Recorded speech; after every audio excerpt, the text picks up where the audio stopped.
Hello everyone. Once again, welcome back to EduTutor. MEG 10ൻ്റെ block 1 already നമ്മൾ അതിൻ്റെ unit 1 complete ചെയ്തതാണ്.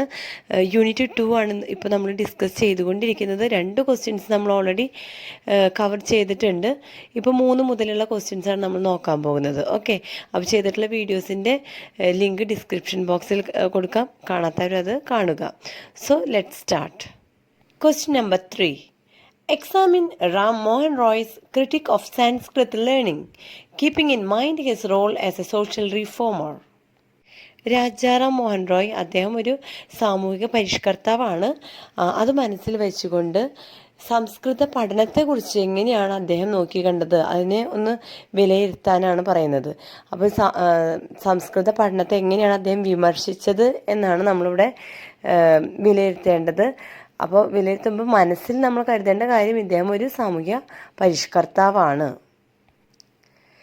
Ram Mohan Roy's critique of Sanskrit learning, a social reformer's perspective. Raja Ram Mohan Roy's letter to Lord Amherst is a landmark document in Indian educational history. As a social reformer, Roy's critique of Sanskrit learning was rooted in his desire to modernize Indian society and promote rational thinking.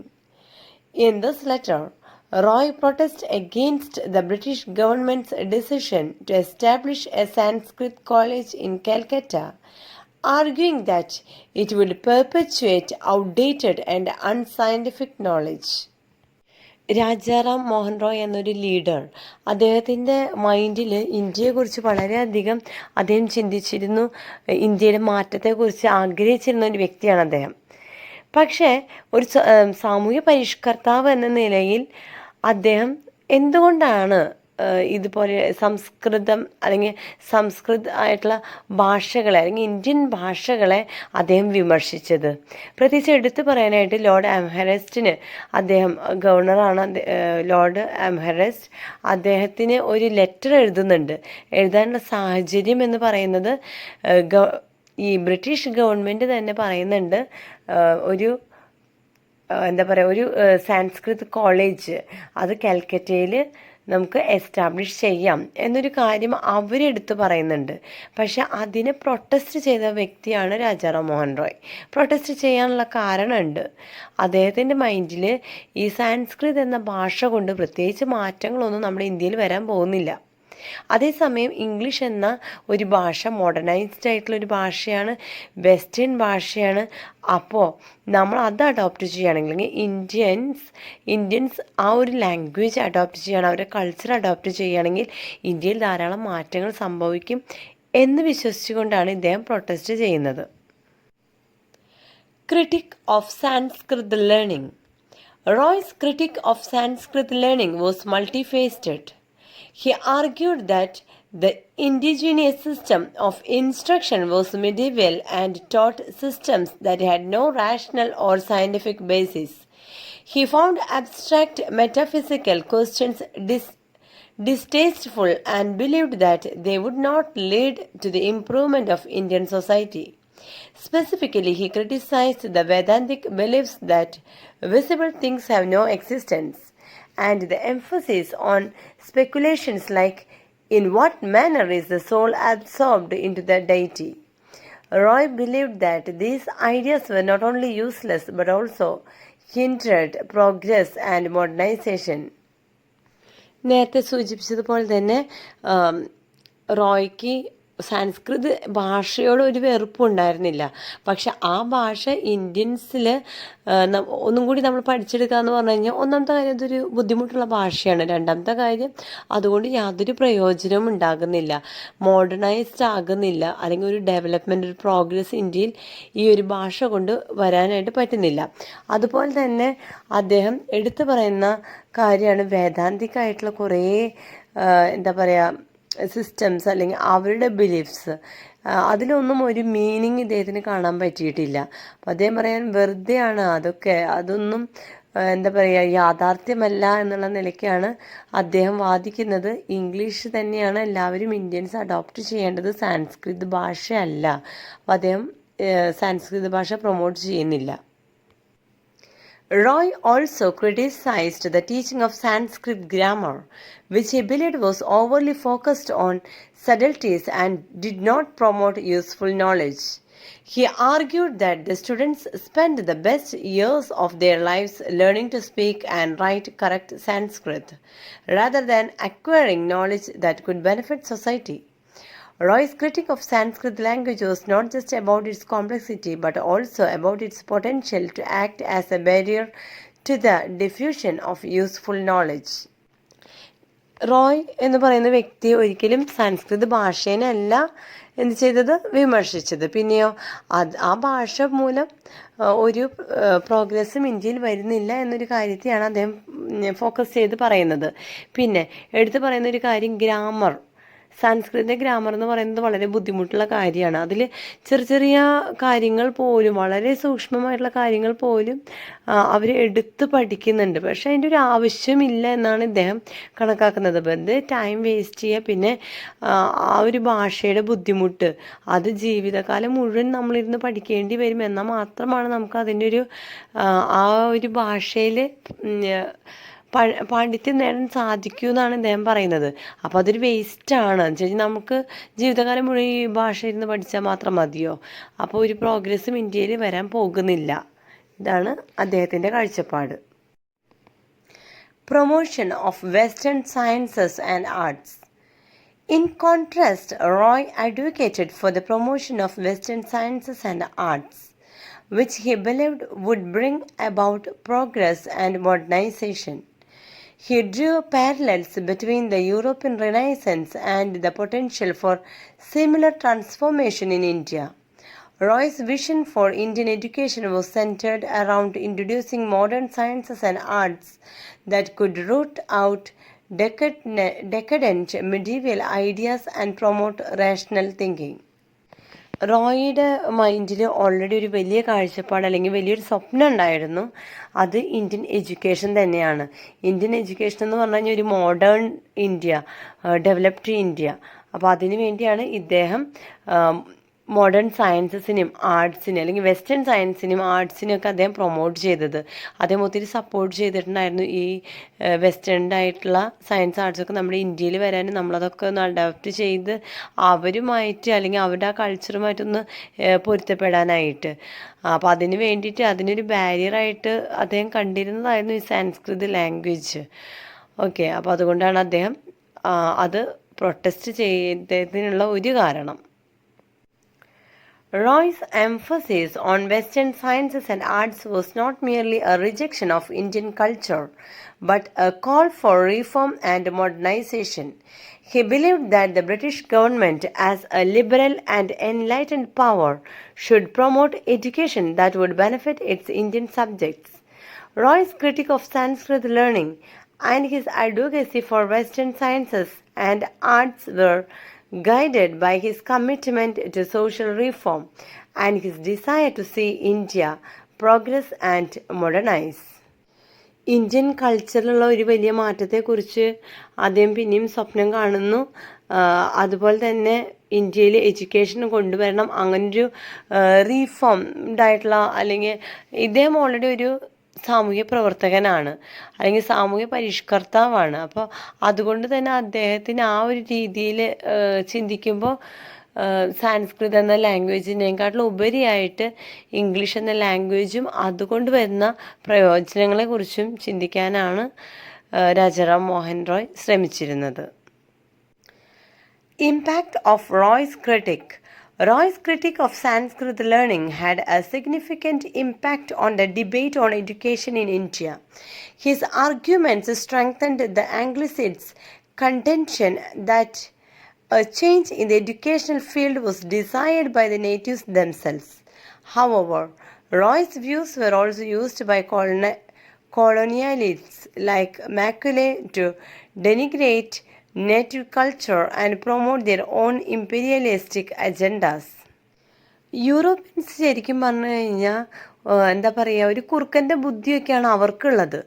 അതിൽ എടുത്തു പറയാനായിട്ട് മാക്യുലെ, അദ്ദേഹത്തിന് ശരിക്കും ഒരു കുറുക്കൻ്റെ ബുദ്ധി എന്ന് പറയാൻ കാരണം അദ്ദേഹം ഓൾറെഡി വിചാരിച്ചിട്ടുണ്ട് മൈൻഡിൽ ഇന്ത്യയിൽ ഇംഗ്ലീഷ് എഡ്യൂക്കേഷൻ കൊണ്ടുവരണം. ഇത് തന്നെയാണ് അവരുടെ മൈൻഡ് ഗെയിം അല്ലെങ്കിൽ മൈൻഡ് ഉണ്ടായിരുന്ന പ്ലാൻ. പക്ഷെ ഇതൊന്നും റോയ് മനസ്സിലാക്കുന്നുണ്ടായിരുന്നില്ല ആ ഒരു സമയത്ത് ഇവരുടെ ഒരു നെഗറ്റീവ് തോട്ട്. അദ്ദേഹത്തിൻ്റെ മൈൻഡ് ഓൾവേസ് ഒരു പ്രോഗ്രസ്സിനെ കുറിച്ചിട്ട് അല്ലെങ്കിൽ ഒരു പോസിറ്റീവായിട്ടുള്ള ആറ്റിറ്റ്യൂഡായിരുന്നു. പക്ഷേ ഇവരത് മുതലെടുക്കുകയാണ് ചെയ്തത്. അപ്പോൾ ഇവർ വിചാരിക്കുകയാണോ ഈ ഒരു വഴിക്ക് ഇദ്ദേഹത്തിനെ പിടിച്ചു കയറി കഴിഞ്ഞാൽ ഈ സാൻസ്കൃത് അല്ലെങ്കിൽ ഇന്ത്യൻ ഭാഷകൾ ഒഴിവാക്കി ഇംഗ്ലീഷ് ഭാഷ ഈസി ആയിട്ട് അവർക്ക് അവരുടെ മൈൻഡിലുണ്ടായിരുന്ന ആ ഒരു കാര്യം ഇവിടെ കൊണ്ടുവരാനായിട്ട് സാധിക്കും എന്ന് വിചാരിച്ചിരുന്നു. അങ്ങനെ അവർ ചെയ്തു. Macular's Minutes on Indian Education, which was influenced by Roy's critic, highlighted the supposed superiority of Western education and the need to promote English literature and language in India. This led to a dichotomy between the backward Indian society and culture and the liberal civilization of the West, with English as its vehicle. The legacy of this dichotomy can still be seen in contemporary India, where English education is often regarded as a symbol of power and prestige. മാക്യുലയുടെ famous ആയിട്ടുള്ള minute on Indian education എന്ന് പറയുന്ന ഒരു document അദ്ദേഹം തയ്യാറാക്കിയത് രാജാറാം മോഹൻ റോയുടെ ഈ ഒരു വിമർശനം ഉണ്ടല്ലോ, സംസ്കൃത ലാംഗ്വേജിനെ പ്രൊമോട്ട് ചെയ്യാനുള്ള വിമർശനവും അതുപോലെ ഇംഗ്ലീഷ് എഡ്യൂക്കേഷനെ സപ്പോർട്ട് ചെയ്യുന്ന ഒരു ആറ്റിറ്റ്യൂഡും അതിന് ഇൻഫ്ലുവൻസ്ഡ് ആയിട്ടാണ് ഇദ്ദേഹം ഈ ഒരു ഡോക്യുമെൻ്റ് തയ്യാറാക്കുന്നത്. ഇദ്ദേഹത്തിൻ്റെ മൈൻഡ് സെറ്റൊക്കെ നമ്മളിപ്പോൾ ഓൾറെഡി പഠിച്ചു കഴിഞ്ഞിട്ടുണ്ട്. രാജാറാം മോഹൻ റോയുടെ മൈൻഡ് സെറ്റ് നമ്മൾ ഓൾറെഡി പഠിച്ചു അല്ലേ. ഇനി ഇദ്ദേഹത്തിൻ്റെ ഈ ഒരു കാരണം കൊണ്ട്, എന്ത് കാരണം, വെസ്റ്റേൺ എഡ്യൂക്കേഷൻ ഇന്ത്യയിൽ വന്നതിന് ശേഷം നമ്മുടെ ഇന്ത്യ രണ്ടായിട്ട് ഡിവൈഡ് ആവുകയാണ്. ഇന്ത്യയിലെ ജനങ്ങൾ രണ്ടായിട്ട് ഡിവൈഡ് ആവുകയാണ്, അല്ലെങ്കിൽ ഇവരാക്കുകയാണ്. ഒന്ന് എഡ്യൂക്കേഷൻ നൽകപ്പെട്ടവർ, രണ്ട് എഡ്യൂക്കേഷൻ ഒന്നും കൊടുക്കാത്ത സാധാരണ നോർമലായിട്ടുള്ള ആൾക്കാർ. ഓക്കെ, അപ്പോൾ ഇത് എന്ന് പറയുന്നത് ഒരു വലിയ മാറ്റത്തിൻ്റെ ഒരു കാലഘട്ടം തന്നെയാണ് ശരിക്കും പറഞ്ഞു കഴിഞ്ഞാൽ ഇന്ത്യയിൽ ഉണ്ടായിരുന്നത്. പക്ഷേ മാറ്റം എന്ന് പറയുമ്പോൾ ഒരു ഡിവിഷൻ നിലനിന്നിരുന്നു എന്നൊരു കാര്യം നമുക്ക് മറക്കാൻ സാധിക്കില്ല. ഓക്കെ, ഇനി ഈ ഇംഗ്ലീഷ് എഡ്യൂക്കേഷൻ എന്നത് അന്നും ഇന്നും നമ്മളൊരു പ്രസ്റ്റീജ് ആയിട്ടാണ് കണക്കാക്കുന്നത്, അല്ലെങ്കിൽ പവർ, പ്രസ്റ്റീജ് ഇഷ്യൂ എന്നൊക്കെയാണ് നമ്മൾ കണക്കാക്കുന്നത്. എന്ന് വെച്ച് കഴിഞ്ഞാൽ ഇപ്പോൾ ഇംഗ്ലീഷ് എഡ്യൂക്കേഷൻ അറിയുന്ന ആർക്കും എന്തുണ്ട്, സ്ഥാനമാനങ്ങൾ ലഭിക്കും അല്ലേ. നോർമലായിട്ട് നമ്മൾ സമൂഹത്തിൽ കണ്ടുവരുന്ന ഒരു പ്രവണതയാണ് അത്. ഇംഗ്ലീഷ് എഡ്യൂക്കേഷൻ ഉള്ളവർക്ക് കുറച്ചും കൂടി ഒരു മുൻഗണന കൂടും, അതെല്ലാ സെക്ടേഴ്സിലും.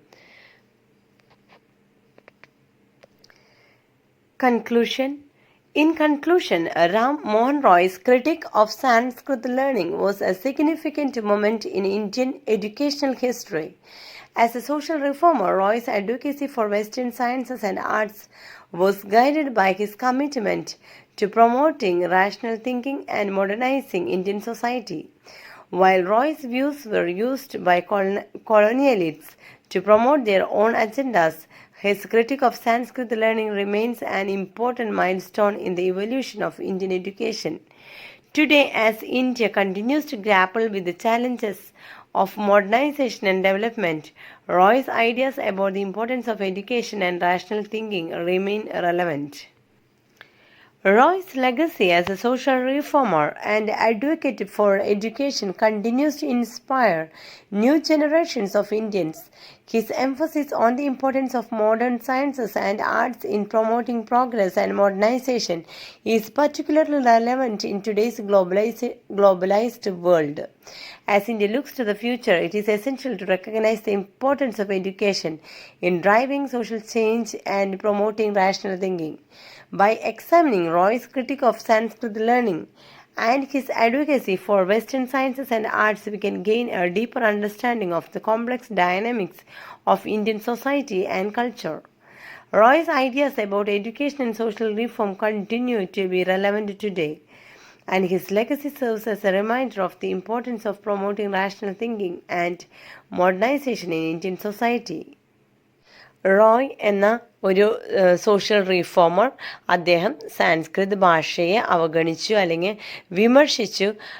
അത് പ്രത്യേകിച്ചും ഇന്ത്യയിൽ ആ ഒരു ഭാഷ കണ്ടിന്യൂ ചെയ്യാനായിട്ട് പകരം ഇംഗ്ലീഷ് ഭാഷയും അവരുടെ കൾച്ചറിനെയും അദ്ദേഹം സപ്പോർട്ട് ചെയ്തു. ആ ഭാഷ ഇവിടെ കൊണ്ടുവരികയാണെങ്കിൽ ധാരാളം പ്രോഗ്രസ് ഉണ്ടാകും എന്ന് വിശ്വസിച്ചു. ഇതിനു വേണ്ടി അദ്ദേഹം വർക്ക് ചെയ്യാൻ തുടങ്ങി. ഒരു ലെറ്റർ ഒരു ഗവർണർ ആംഹെർസ്റ്റിന് എഴുതുകയും ചെയ്തു. ഓക്കെ, അതൊക്കെയാണ് ഇവിടെ പ്രാധാന്യം കൽപ്പിക്കുന്നത്. പിന്നെ ഇത്രയും കാര്യങ്ങൾ നിങ്ങൾ കൺക്ലൂഷനിൽ എഴുതാനായിട്ടാണ് ഞാൻ ഈ പറയുന്നത് കേട്ടോ. ഇത്രയും പഠിച്ച കാര്യങ്ങൾ തന്നെ ഒന്ന് സമ്മറൈസ് ചെയ്ത് നിങ്ങൾ മൈൻഡിലേക്ക് കൊണ്ടുവന്ന് കഴിഞ്ഞാൽ ഇത് എഴുതാനായിട്ട് സാധിക്കും. പിന്നെ ഇദ്ദേഹത്തിൻ്റെ ഈ ഒരു പ്രവർത്തനം മുഖേന ന്യൂ ജനറേഷൻസ് അവർ എൻലൈറ്റൻഡായി, അവർ ഇദ്ദേഹത്തിനെ സപ്പോർട്ട് ചെയ്യാൻ തുടങ്ങി. ഇതൊക്കെ ശരിയാണ് എന്ന് അവർക്കും മനസ്സിലായിട്ടുണ്ടായിരുന്നു. ഇന്നും ഇംഗ്ലീഷ് എഡ്യൂക്കേഷന് ധാരാളം പ്രാധാന്യം നമ്മൾ കൽപ്പിക്കുന്നുണ്ട്. ഇംഗ്ലീഷ് എഡ്യൂക്കേഷൻ ഓൾവേസ് നമ്മൾ പ്രൊമോട്ട് ചെയ്യാനും ശ്രമിക്കുന്നുണ്ട്. ഓക്കെ, അപ്പോൾ ഈ ഒരു ക്വസ്റ്റ്യൻ ആൻസർ കംപ്ലീറ്റ് ആയിട്ട് മനസ്സിലായിട്ടുണ്ടാകും എന്ന് കരുതുകയാണ്. നമുക്ക് അടുത്ത ക്വസ്റ്റ്യൻ നോക്കാം. 5th question. Discuss the comparison that Ram Mohan makes between medieval scholasticism of Europe and the system of Sanskrit learning in India. മധ്യകാല യൂറോപ്പിലെ സ്കോളാസ്റ്റിസത്തെക്കുറിച്ചും ഇന്ത്യയിലെ സംസ്കൃത പഠനത്തെക്കുറിച്ചും രാജാറാം മോഹൻ റോയ് എങ്ങനെയാണ് താരതമ്യം ചെയ്തത്, അതിനെക്കുറിച്ച് എഴുതാനാണ് പറയുന്നത്. Ram Mohan Roy's comparison between medieval scholasticism and Sanskrit learning. Ram Mohan Roy's comparison between medieval scholasticism of Europe and the system of Sanskrit learning in India is a significant aspect of his critique of traditional Indian education. In his letter to Lord Amherst, Roy draws parallels between the two systems, highlighting their similarities in terms of their focus on abstract metaphysical questions and lack of emphasis on rational inquiry.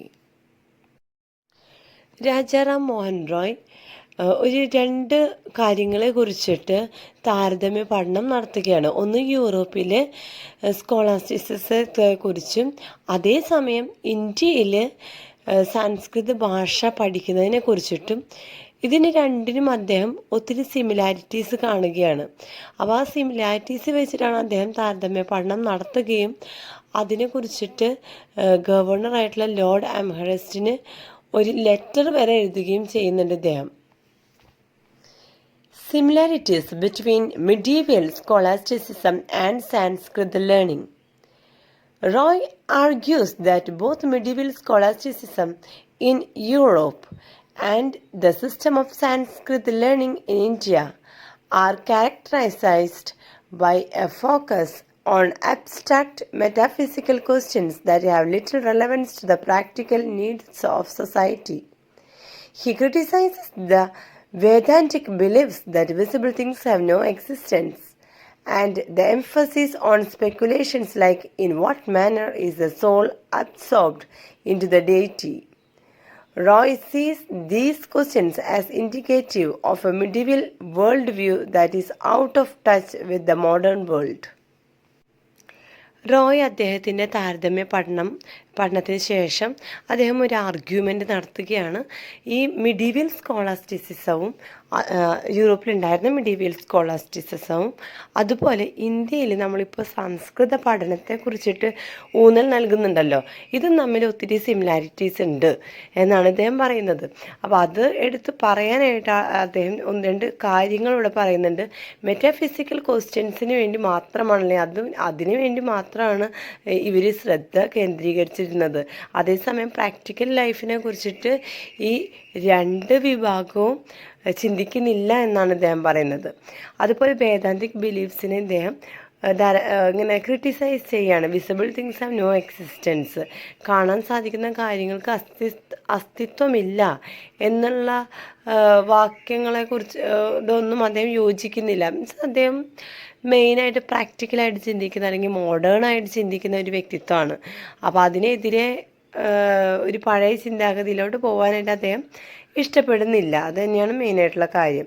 അപ്പോൾ ഈ രണ്ട് കാര്യങ്ങളായാലും ഈ താരതമ്യം ചെയ്യപ്പെടുന്ന ഈ രണ്ട് വസ്തുതകളാണെങ്കിലും ഇതിനൊന്നും പ്രാക്ടിക്കലായിട്ട് ഒരു ഇമ്പ്രൂവ്മെൻറ്റും ഇല്ലാത്ത ഒരു അവസ്ഥയെക്കുറിച്ചിട്ടാണ് ഇദ്ദേഹം താരതമ്യ പഠനം നടത്തുന്നത്. Historical context. Roy's comparison is also rooted in his understanding of the historical context of European civilization. He argues that Europeans have emerged from the medievalism of the scholastic philosophers by replacing scholasticism within the scientific spirit of Baconian philosophy.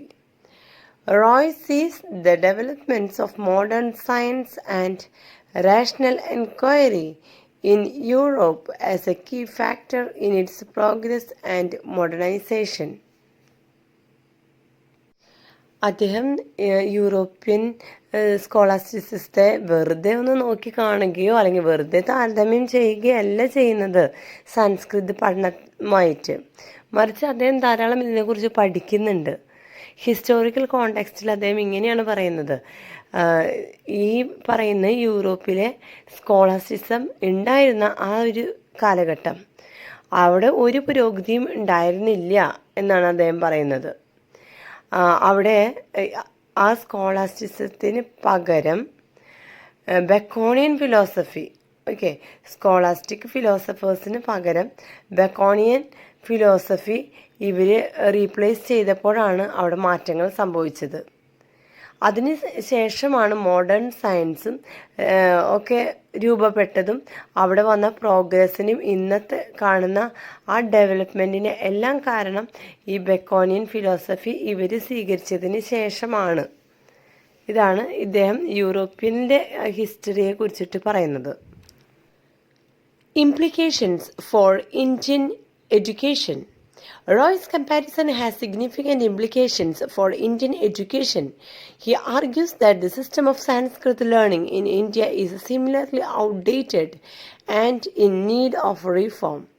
Roy believes that the introduction of Western sciences and arts can help India modernize and progress, just as it did it in Europe. He sees the promotion of rational inquiry and critical thinking as essential for India's development. ഇന്ത്യയിൽ ഉണ്ടായിരുന്ന ഈ education system reform ചെയ്യാനാണ് രാജാറാം മോഹൻ റോയ് ശ്രമിച്ചിരുന്നത്. അദ്ദേഹത്തിൻ്റെ മെയിനായിട്ടുള്ള ഉദ്ദേശവും അത് തന്നെയായിരുന്നു. കാരണം ആ ഒരു കാര്യം എന്ന് പറയുന്നത്, എഡ്യൂക്കേഷൻ സിസ്റ്റം എന്ന് പറയുന്നത് യൂറോപ്പിലുണ്ടായിരുന്ന സ്കോളാസ്റ്റിസിസത്തിന് സിമിലാരിറ്റീസ് ഉണ്ട് എന്നാണ് അദ്ദേഹം പറയുന്നത്. ഔട്ട്ഡേറ്റഡ് ആണ്. അപ്പോൾ അതൊക്കെ ഒന്ന് പുതുക്കി പ്രോഗ്രസ്സിലോട്ട് വരണമെങ്കിൽ വെസ്റ്റേൺ സയൻസും വെസ്റ്റേൺ കൾച്ചറൊക്കെ നമ്മൾ അഡോപ്റ്റ് ചെയ്യണം എന്നൊരു ചിന്താഗതിയിലായിരുന്നു നമ്മുടെ രാജാറാം മോഹൻ റോയ്. എങ്കിൽ മാത്രമാണ് ഇന്ന് കാണുന്ന യൂറോപ്പ് പോലെ ഇന്ത്യയും പ്രോഗ്രസ് ഉണ്ടാവുകയുള്ളൂ എന്നാണ് അദ്ദേഹം പറയുന്നത്. Challenging the notion of inherent inferiority. Roy's comparison also challenges the notion of inherent inferiority of Indian culture and society. By historizing the social cultural practices of the Indian masses, Roy subverts the idea that Indians are inherently inferior or backward. Instead, he argues that Indian society is stuck in a medieval worldview that can be changed through education and reform. ഇന്ത്യയുടെ അന്നത്തെ അവസ്ഥയെക്കുറിച്ചിട്ടാണ് Rajaram Mohan Roy challenge ചെയ്യുന്നത്. അദ്ദേഹം പറയുന്നത് നമ്മൾ വളരെയധികം ബാക്ക്വേർഡാണ്, inferior ആണ്. നമുക്ക് മുന്നോട്ട് പോകാനായിട്ട് നമ്മളിലൊരു മാറ്റം വരുത്തിയാൽ മാത്രമേ, എന്ന് വെച്ച് കഴിഞ്ഞാൽ ഒരു റീഫോം നടത്തിയാൽ മാത്രമേ ഒരു പുരോഗതി ഉണ്ടാവും. അല്ലെങ്കിൽ ഈ മധ്യകാല കാലഘട്ടത്തിൽ തന്നെ എങ്ങനെയാണോ നമ്മളുടെ ഈ ജീവിതശൈലി പോകുന്നത് ഇങ്ങനെ തന്നെ മുന്നോട്ട് പോകും. അപ്പോൾ അതിനായിട്ട് സംസ്കൃത ഭാഷയെ മാറ്റി പിടിച്ച് ഇംഗ്ലീഷ് എഡ്യൂക്കേഷൻ കൊണ്ടുവരണം എന്നാണ് അദ്ദേഹം ഉദ്ദേശിക്കുന്നത്. Conclusion. In conclusion, Ram Mohan Roy's comparison between medieval scholasticism of Europe and the system of Sanskrit learning in India highlights the need for reform and modernization in Indian education.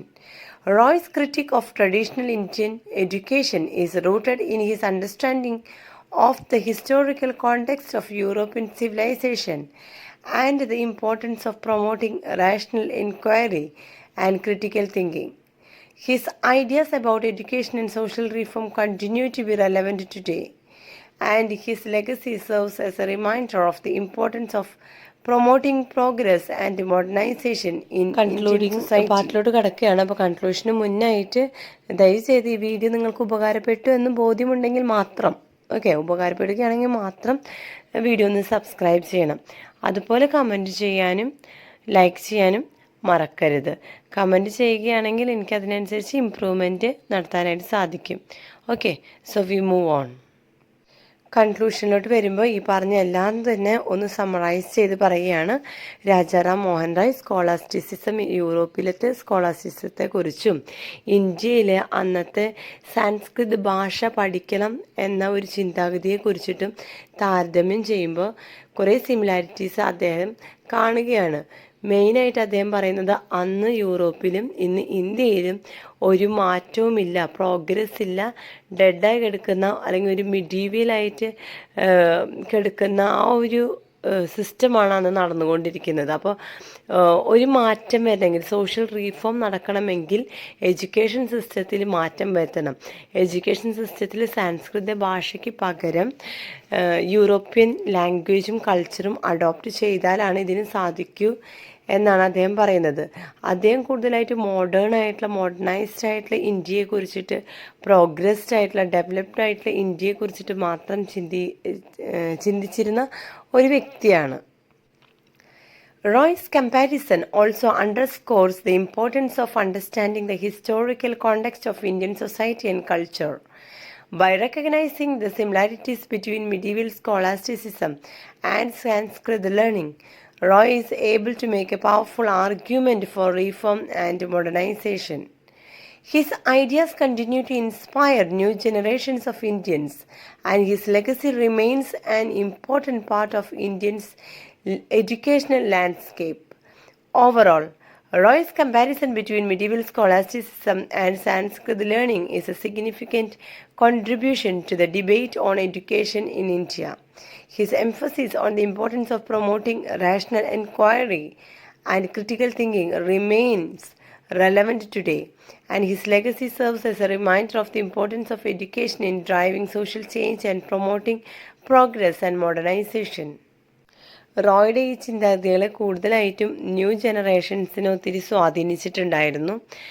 ഒത്തിരി new generations റോയിയെ പിന്തുണച്ചിട്ടുണ്ടായിരുന്നു.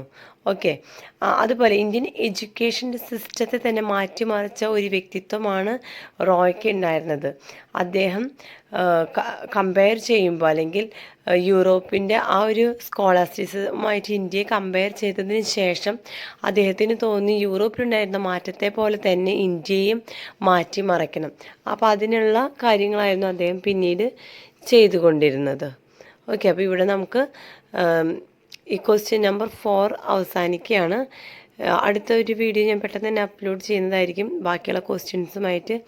So stay tuned and thank you for watching the video, and we'll meet you again with the next video. By then, take care and goodbye. Subscribe ചെയ്ത എല്ലാവർക്കും thank you.